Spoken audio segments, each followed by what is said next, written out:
This week in our Resilient series, we're looking at the theme of kindness in the face of hatred.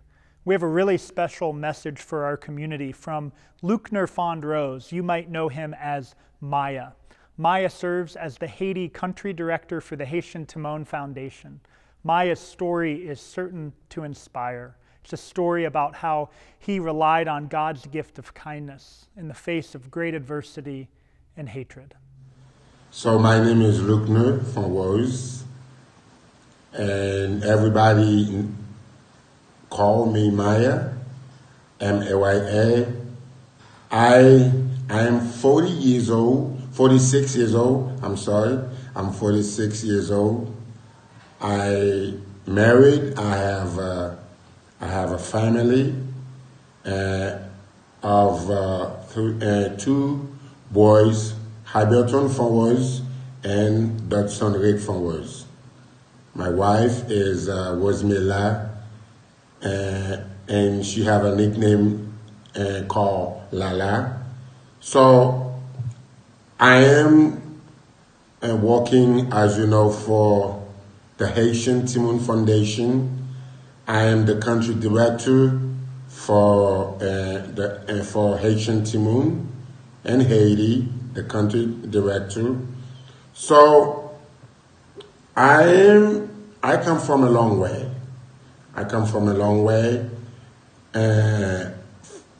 It's like God brought me from a long way. I was born and raised into a very poor family. My dad was not present way before I was born. And at age of 4, my mom left, abandoned, and this is what I call it, abandoned me and left me with my grandma. And so she left the countryside where I was from and born, Ansdeno, which is a part of the southwest, and which is Gradance, which we call Jeremy. And she left there to go and live in Lekai, Washabato. So 2 years later, my grandma died, passed away. She was an old lady working hard.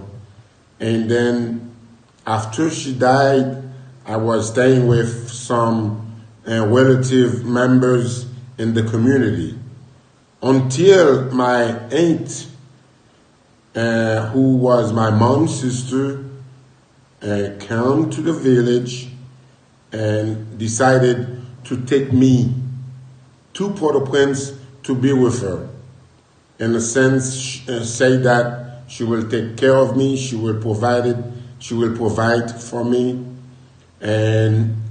But when she took me to Port-au-Prince, she didn't do what she was told me she was going to. She didn't send me to school. I was like a West avec. I was a West avec, which means it's a French word, staying with, in a negative ways. I was my 8th West avec, which means child slave, at age of 6. Because she never sent me to school, I was the first person to wake up in the morning, last person to go to bed, and I was treated differently so I was the one doing all the chores in the house. So after I turned 12, at age of 12, my aunt sent me to the marketplace, buying her some type of Haitian rice, which is a good rice, and I went to the market, buy the rice, bring it back to the house. And when I came back, she was screaming, yelling, and saying this is not the type of rice she recommended me to buy. So I went back trying to convince the market lady to took the rice and to return me the money. And she refused to do that. So I went back home trying to explain that. So that was my worst day in my whole life, because she was screaming, yelling, and used a broom of steak and trying to start to beat me up. And then I end up running away. And when I ran away, I wasn't have anybody else to go to. I couldn't go back to my home village. I was just a child, you know. So I ended up being in the street. As you know, being in the street in Haiti, it's a shame. I mean, the way people look on you, people looking down on you, calling you names, people are afraid of you, and you have to be, I can say, smart kids to make it. I mean, and the only way you have is to begging people. I used to begging people. I used to washing cars for people. Go to the market areas asking people if they wanted me to carry the load into the bus station or to the homes, so where they can get me some, change to buy like a piece of bread or cookies or a pate, Haitian pate.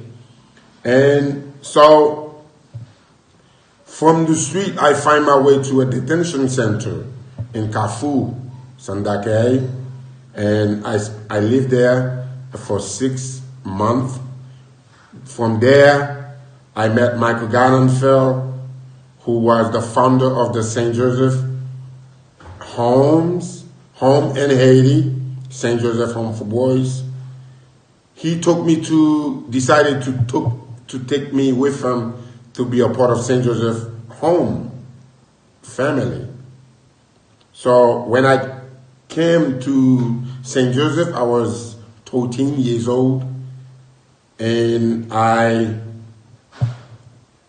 it was there that I first going to school, learning that I have value, knowing that I have value, and it was there that people start to value me. I mean, investing in me. So I went to school, get the opportunity, and take advantage of the opportunities, and then going up, and then where I was become the wings, the old wings facility in Fairmont. I was the director for 10 years. So and from working with the kids, I learned about compassion.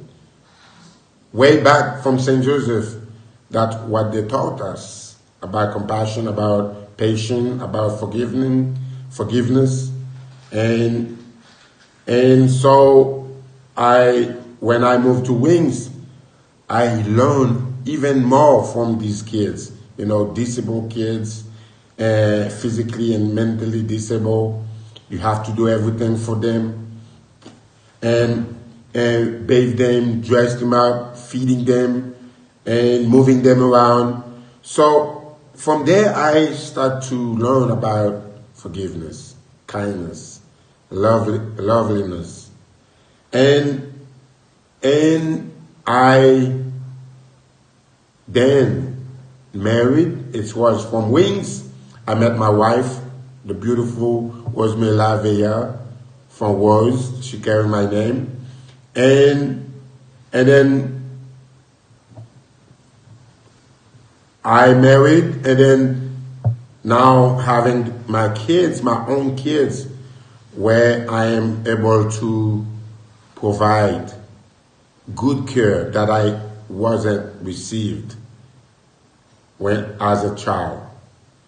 So From Wings, I met Pastor Wick Bagger, the founder of the Haitian Timoun Foundation, who's come with on delegation from Abiding Hope, Littleton, Colorado, came to visit. So I take them around, show the building, share with them the vision, and then from there, my relationship began with the Haitian Timoun Foundation. So to go back, after I married, as I was working at Wings, one day I heard, Maya, somebody is asking for you on the gate. It seemed to be your mom. So I woke up and then I saw her. I received her. I hugging her. I say, okay, let me take you to my family to meet my wife. And at that time, Iberton was just born, was a baby. So I went, and I took her to my house, and she met Lala, she met Iberton, and then since then, I was become the person caring for her, providing for her, and I decided to forgiving her and receiving her back into my life as my mom, because I can tell you, I understand she wasn't abandoning me, not because she wasn't love me, but it's because of the situation that she was living in.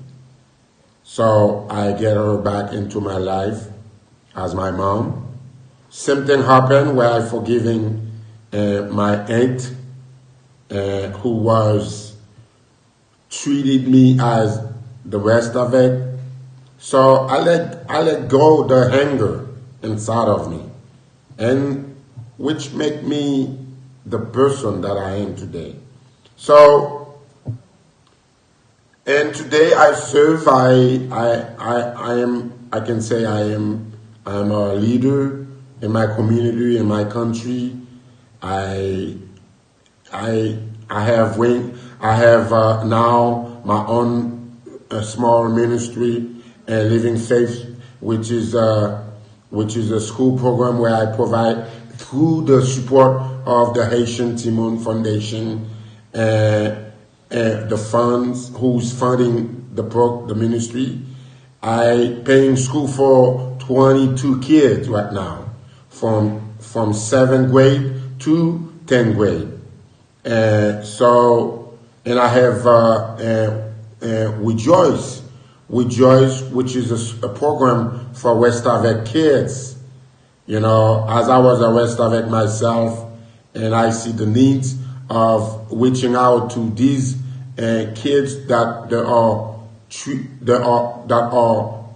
West Avec, and creating this program where they're now receiving such good care and attention, talking to them about their values, and as kids they have value, and about their right.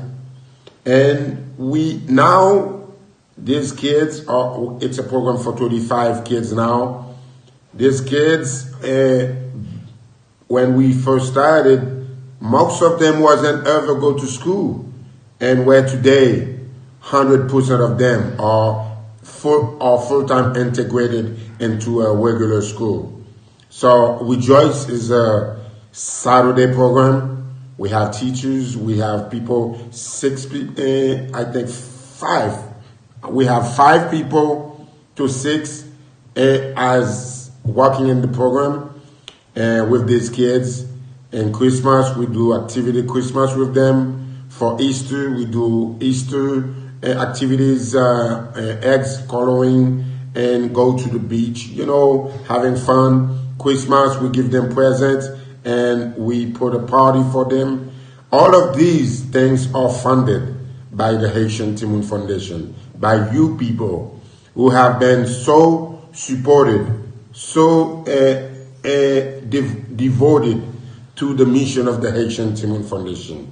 So thanks very much for being a partner to HEF, to me personally, and I miss you all. I wish you all are healthy. I know, especially in this crazy moment with the COVID-19. So, thank you very much for supporting the Haitian people, investing on kids and young professionals such as have students and families such as CLM families, and all that you have been contributed to in Haiti to help make an impact. That's all we have life. That's the goal. So thank you very much. Have a great weekend. Have a great Sunday worship. God love. I love you. God bless you.